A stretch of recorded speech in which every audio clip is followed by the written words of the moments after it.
Hola a todos, muchas bendiciones. Hoy vamos a ver en nuestra serie Decodificando las Tinieblas, vamos a ver los oscuros secretos de los infiernos del inframundo. ¡Wow! Poderoso, los infiernos del inframundo. ¿Cuántos infiernos existen? ¿Tú tienes la respuesta? Si no la tienes, continúa en esta transmisión para que puedas tener la respuesta. Hay análisis profundos que hay que hacer sobre los infiernos, sobre los diferentes tipos de infiernos y los diferentes lugares de castigos extremos, tales como el tártaro. Quizá tú nunca has escuchado que hay un tipo de infierno que se llama el tártaro. Vamos a hablar sobre esos reinos quizás olvidados, pero que tienen implicaciones prácticas, pragmáticas para los cristianos hoy en día.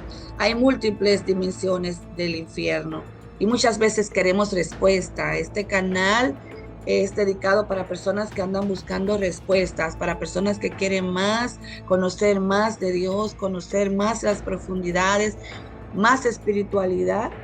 No tanto religión, porque no es religión, es espiritualidad profunda. Gloria al Señor, aleluya. Este canal es para personas que quieren respuestas. Mira, hay unos tipos de infiernos tan oscuros que nadie realmente quisiera conocer. Son lugares que son más atormentadores que el mismo infierno y sigue siendo sumamente importante para los cristianos. Si no te has suscrito a este canal, es el momento de hacerlo y darnos un like y continuar recibiendo las bendiciones de esta transmisión titulada Los oscuros secretos de los infiernos del inframundo. Hoy vamos a continuar hablando sobre la decodificación de las tinieblas, y en específico un concepto muy poco explorado denominado tártaro. Vamos a ver la diferencia entre el tártaro, Hades, Gehenna y otros conceptos o ideas o palabras que quizás tú has escuchado en una iglesia o has escuchado de labios de una persona que va a una iglesia, pero que tú no sabes en realidad qué significa, ni mucho menos sabe las implicaciones espirituales y pragmáticas para tu fe cristiana contemporánea. Entonces, vamos a profundizar desde el punto de vista bíblico y su relevancia para los creyentes hoy en día.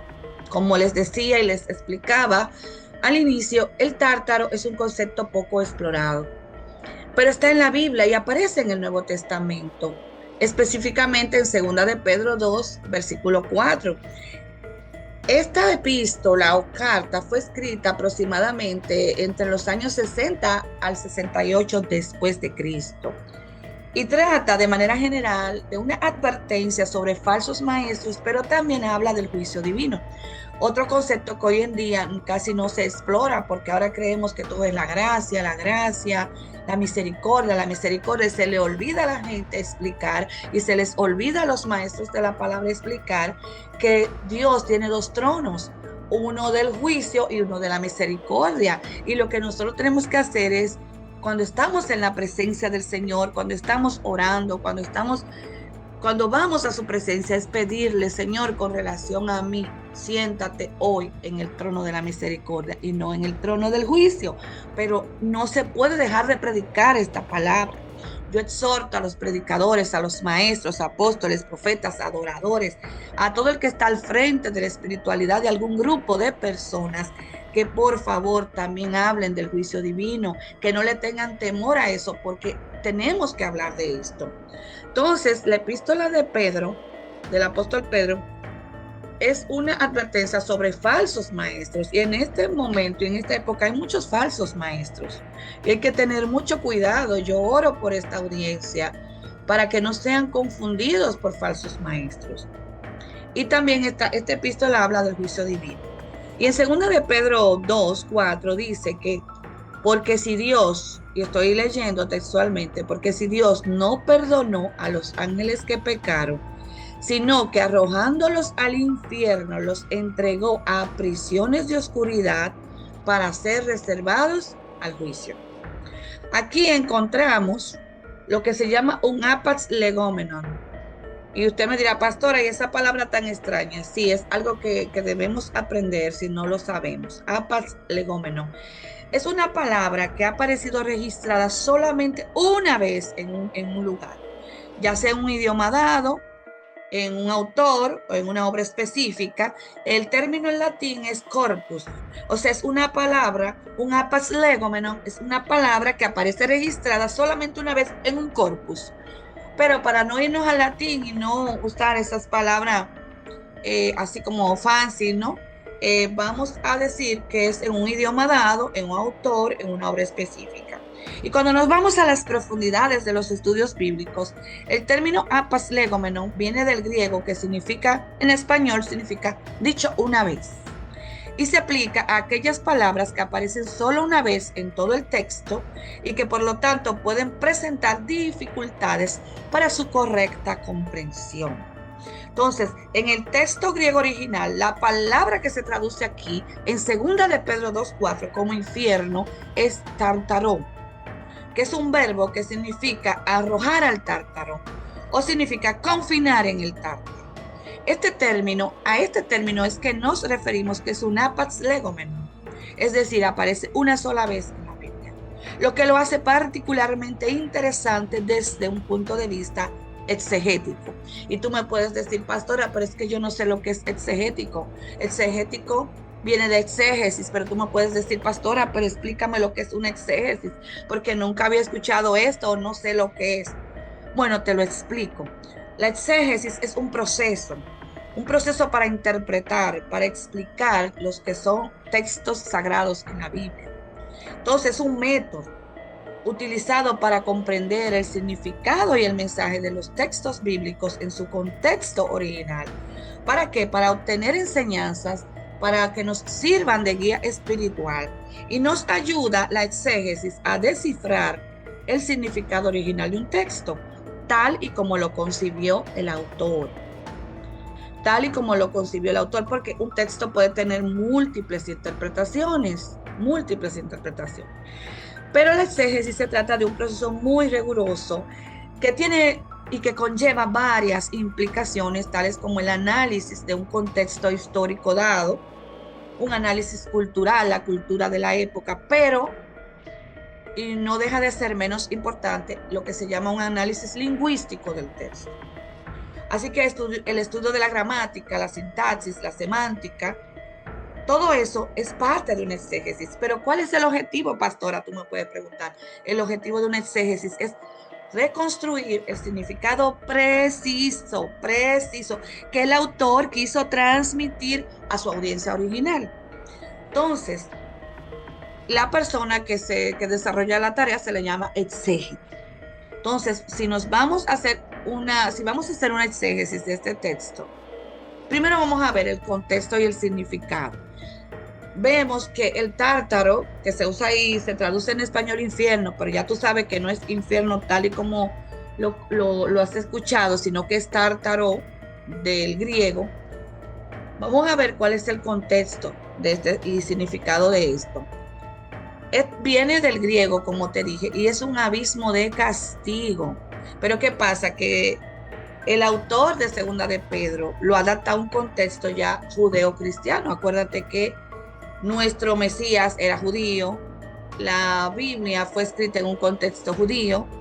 Entonces, esto no se refiere a un lugar físico en el inframundo, cuando estamos hablando de lo que es la mitología griega, que es de donde surge inicialmente esta palabra, pero que luego el apóstol Pedro, el escritor de la epístola de 2 de Pedro, pues toma este contexto inicial y no se refiere a un lugar físico en el inframundo ya griego, porque estoy hablando del origen, ¿no?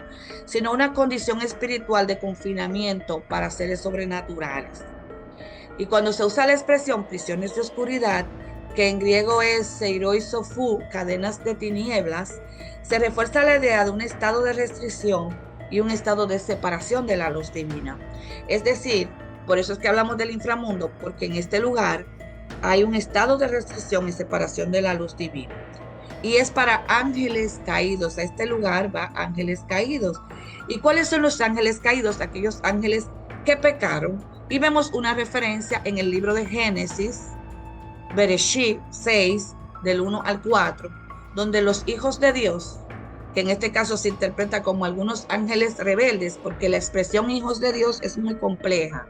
Es algo que tenemos que analizar profundamente y ver cada uno en su contexto, hacerle lo que te acabo de explicar, una exégesis, porque en este caso los hijos de Dios se refiere a ángeles rebeldes que se unieron con mujeres humanas y que dieron origen a lo que se llama Nefilim. Pero este es otro aspecto que vamos a tocar luego, pero es necesario para poder explicar sobre el tártaro.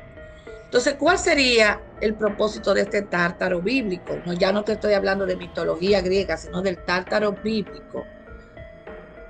Que a diferencia del Hades, que en la Biblia griega, sobre todo la Septuaginta, se refiere a la sepultura o estado de los muertos, el tártaro es un lugar o estado exclusivo para ángeles caídos. El tártaro no es para humanos. Representa un castigo temporal porque dice que es hasta el día del juicio final, porque va a haber un juicio final donde se determinará un destino eterno. Y eso es importante porque el hombre moderno, sobre todo el hombre occidental, pero de todas maneras el hombre moderno, este concepto de destino eterno, tanto la cultura, muchas veces la cultura, que no necesariamente va a ser guiada por la luz, lleva a que ni en las universidades, ni en la media, ni en ningún lugar se te habla del destino eterno. Y si nosotros en las iglesias y las personas destinadas a estar en el frente como maestros de la palabra no hablamos de un destino eterno, estamos quitando una parte preciosa y fundamental a lo que es el cristianismo, a lo que es el evangelio o buenas nuevas. O sea, tenemos que predicar un evangelio completo, integral. Está bien que hablemos de prosperidad, claro que sí, el Señor ha llamado a prosperidad, no solamente en el área económica, Dios te ha llamado, dice tercera de Juan 2, que Dios te ha entregado conjuntamente con el paquete de la salvación, te ha entregado 6 áreas de prosperidad, claro, pero también tenemos que hablar de un destino eterno, de que hay un destino eterno. Entonces, el tártaro es para los ángeles caídos, no es para el hombre. Ahora, ¿qué pasa con el Hades y qué pasa con la gehenna? Y me puedes preguntar, pastora, pero entonces los seres humanos, ¿a dónde vamos cuando no servimos a Cristo? ¿A dónde van los que no sirven a Cristo? ¿A dónde van aquellos que no han aceptado a Jesús como su único y suficiente Salvador? ¿A dónde van? La Biblia nos habla del Hades y lo tenemos en el Nuevo Testamento en Lucas 16, 23. El Hades es el lugar de los muertos, tanto justos como injustos, antes del juicio final. No implica necesariamente un castigo, sino una espera. Pero no nos estaremos refiriendo a purgatorio, porque purgatorio no es algo bíblico. Sácate de la cabeza, sobre todo si tú vienes de un ambiente latinoamericano o un ambiente, por ejemplo, de un ambiente de la Iglesia Universal, vamos a llamarlo así, de la religión tradicional. No hay purgatorio, no es un purgatorio, no se pueden enmendar cosas. Después que morimos ya no se puede enmendar nada. El Hades es un lugar, y está en Lucas 16, 23, que es el lugar de los muertos. Van justos como injustos, pero antes del juicio final. Y no es necesariamente castigo, sino una espera.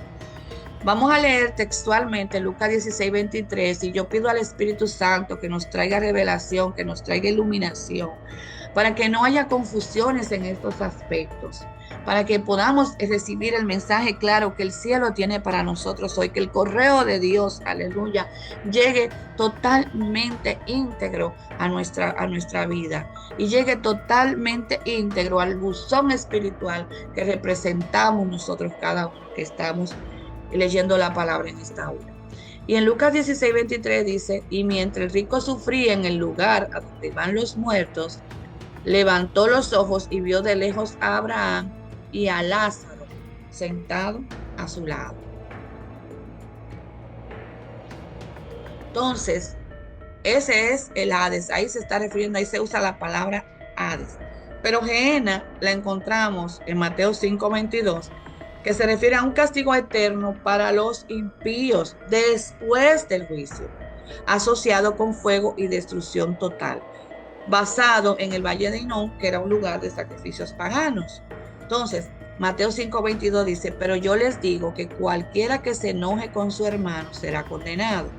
Al que insulte a su hermano lo juzgará la Junta Suprema, y el que injurie gravemente a su hermano se hará merecedor del fuego del infierno. Aquí la palabra se traduce en español infierno, pero es Gehenna, y deberían traducirla tal y como es, Gehenna, que es un castigo eterno para los impíos después del juicio, y asociado con fuego y destrucción total.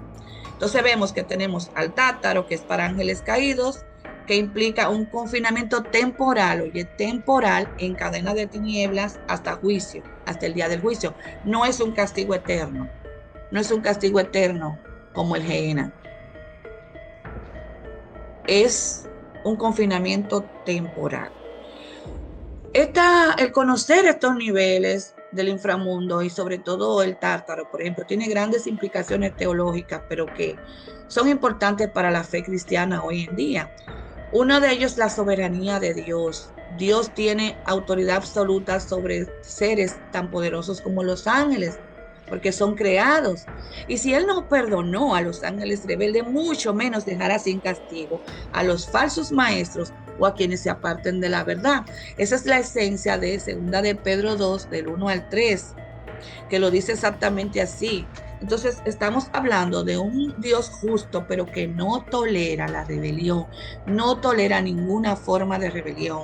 Y en la escuela de líderes de nosotros, del Ministerio Kadosh, la Casa del Pan para las Naciones, nosotros explicamos cuando nos toca la materia de guerra espiritual, que la rebelión es un pecado no tolerado por Dios, porque es que él la vivió en sí mismo cuando Satanás se rebeló y se llevó a ángeles con él. Entonces, la rebelión es algo que él sufrió en sí mismo, que pasó en sí mismo. Entonces, hoy en día tú tampoco puedes rebelarte contra tu autoridad espiritual. Eso tiene grandes consecuencias. Y yo le pido al Espíritu Santo de Dios que te dé la iluminación correcta, que te guíe por el camino correcto y que aparte de ti todo deseo de rebelarte contra tu autoridad espiritual por las grandes implicaciones que tiene, no solamente sobre ti, sino que por tu ADN espiritual, porque hay un ADN espiritual, a tus generaciones. Entonces, 2 de Pedro 2, del 1 al 3, voy a leer textualmente, dice, hubo también falsos profetas entre el pueblo de Israel, y así habrá falsos maestros entre ustedes. Ellos enseñarán con disimulo sus dañinas ideas, negando de ese modo al propio Señor que los redimió. Esto les atraerá una rápida condenación. Muchos los seguirán en su vida viciosa y por causa de ellos se hablará mal del camino de la verdad. En su ambición de dinero, ojo aquí, en su ambición de dinero, los explotarán a ustedes con falsas enseñanzas, pero la condenación los espera a ellos sin remedio, pues desde hace mucho tiempo están sentenciados. Es importante saber que habrá un juicio futuro y el Tártaro es un recordatorio de que el pecado tiene consecuencias, pero también de que el juicio final está aún por venir y los ángeles caídos están reservados para un juicio futuro, lo que apunta a la gran paciencia de Dios. En 2 de Pedro nosotros podemos observar también y ver un ejemplo para advertir a los creyentes contra las apostasías, contra irse detrás de enseñanzas no bíblicas. Cuento de viejas lo llama el apóstol Pablo. Y la mención de los ángeles caídos, junto con los ejemplos del diluvio y los ejemplos de Sodoma y Gomorra, nos muestra que realmente Dios es un Dios de amor y tiene mucha paciencia, pero que también es un fuego consumidor, y nos revela, nos habla de la santidad de Dios. En 2 de Pedro 2, del 5 al 6, en la versión Dios habla hoy, que es la que estoy usando en este día, dice la palabra textualmente que ni tampoco perdonó Dios al mundo antiguo, sino que mandó el diluvio sobre aquellos hombres malos y salvó no solamente a Noé, que predicó una vida de rectitud, y a otras 7 personas. Continúa el versículo 6. Dios también condenó a la destrucción a las ciudades de Sodoma y Gomorra, quemándolas hasta dejarlas hechas cenizas, para que sirvieran de ejemplo de lo que habría de suceder a los malvados. Y esto nos ilustra que nadie puede escapar al juicio divino. Definitivamente, desde el punto de vista bíblico, el tártaro es un símbolo poderoso de justicia divina y del destino de quienes se rebelan contra Dios o contra las autoridades impuestas por el Señor aquí en la tierra. Segunda de Pedro 2:4 nos sirve como una gran advertencia contra el pecado, pero también un gran recordatorio de la soberanía de Dios, pero una motivación para vivir con esperanza, con fidelidad, en espera del juicio final. Este mensaje refuerza verdades esenciales sobre la autoridad de Dios, la realidad de que realmente va a venir un juicio, de que va a haber juicio, pero sobre todo la urgencia de una vida consagrada a Dios. Padre, yo oro por todas las personas que están escuchando esta palabra, Padre, no solo como tu iglesia, como el cuerpo de Cristo a nivel general, los creyentes, Señor. Puede ser que hayan personas que estén oyendo esta palabra, que no asisten a una iglesia, Señor. Te pedimos, Señor, en esta hora que nos ilumines, que nos guíes por el buen camino, que como dice el salmista, tú endereces cualquier paso torcido de cualquiera de nosotros o de nuestra audiencia en este día, Señor. Que tú endereces cualquier camino que hayamos torcido por ignorancia o por rebelión, Señor. Perdona cualquier pecado de rebelión. Cada vez que nos hemos levantado en rebelión contra ti o contra las autoridades impuestas por ti, quizás por desconocimiento, quizás porque alguien nos agitó, quizás porque nos dejamos agitar o convencer por alguien, Señor. Que se manifieste en nosotros este versículo que dice que tan alto como es el cielo de la tierra, así tú vas a olvidar nuestras rebeliones y nuestras iniquidades. Padre, yo te presento esta audiencia. Padre, nos presentamos en este día en tu presencia, Señor, pidiéndote que te sientes en el trono de la misericordia. Dice el salmista que mínimo hay una misericordia diaria para cada uno de nosotros. Que, Señor, que cada uno de nosotros pueda ver esas grandes misericordias que tú has tenido no solamente con nosotros, sino con nuestra comunidad, con nuestro bloque regional y con el mundo completo. Padre, que podamos acudir al abrazo que el Padre nos da en esta hora, que podamos recibir el amor de Dios que fluye, que es abundante, que nosotros no podemos irnos ni delante ni afuera, Señor, de este amor, porque este amor es tan grande, es tan alto, es tan sublime, es tan poderoso, tan perfecto, que no podemos irnos fuera de este amor. Y sobre todo al entregarnos a tu Hijo Jesucristo, para la salvación de todos nosotros, porque de tal manera has amado al mundo que has dado a tu único Hijo, aquel que no podía ser repetido, porque tú puedes repetir planetas como la Tierra, tú puedes repetir los océanos, tú puedes repetir cualquier cosa, pero tu Hijo Jesucristo, tu único Hijo, el primogénito, de eso no lo puedes repetir y lo diste a la humanidad para nuestra salvación, Señor. Bendice cada persona que está en contacto con esta palabra. Bendice su entorno, bendice sus relaciones, su negocio, su familia, su comunidad. Señor, que cada uno podamos alinearnos a tu plan perfecto y a tu voluntad perfecta sobre nuestra vida. Y todo en el nombre de Cristo y para la gloria de Cristo. Amén, amén, amén. Esperamos que nos des un like y que te suscribas a este canal.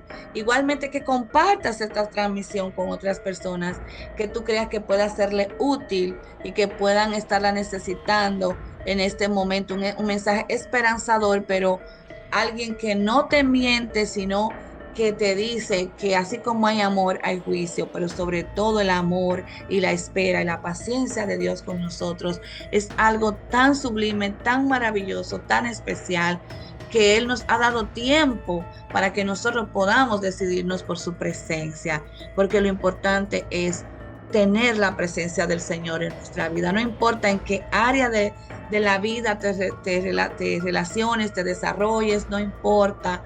Hay muchas cosas que no importan.